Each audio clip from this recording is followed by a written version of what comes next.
Un ampio dibattito si sta svolgendo in città relativamente alla donazione di una biblioteca da parte di Dell'Utri con una parte dell'eredità di Silvio Berlusconi recentemente scomparso.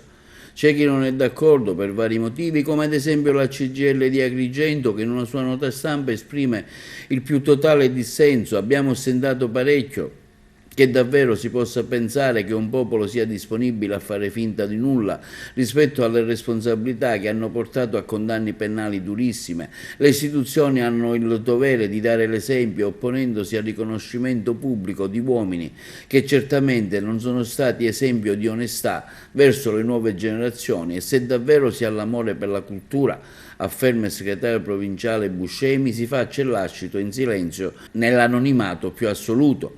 Anche l'ANPI, Associazione Nazionale Partigiani di Agrigento, dichiara l'iniziativa inverosimile, fuori da ogni logica che richiami la stessa idea di cultura.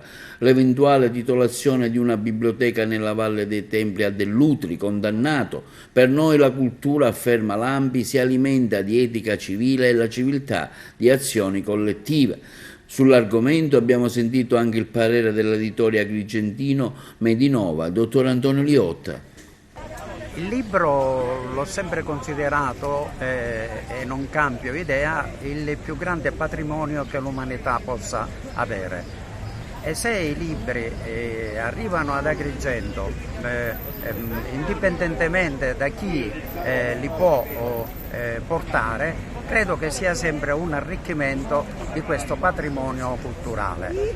Nel caso specifico, e considerando tutta la storia, vicenda personale del signor Dell'Utri, io ritengo che la cosa più corretta che lui possa fare è di donare questi libri consegnandoli al prefetto di Agrigento o, se vuole, all'assessorato regionale della cultura, in maniera tale che poi possano essere destinati, in virtù anche del fatto della sua condanna e dal suo, ripeto, vissuto personale, in maniera tale che venga tolto questo senso che viene considerato offensivo nei confronti della città di Agrigento. Una volta che la donazione è acquisita dal prefetto, sarà poi il prefetto a poter destinare i libri, e chiaramente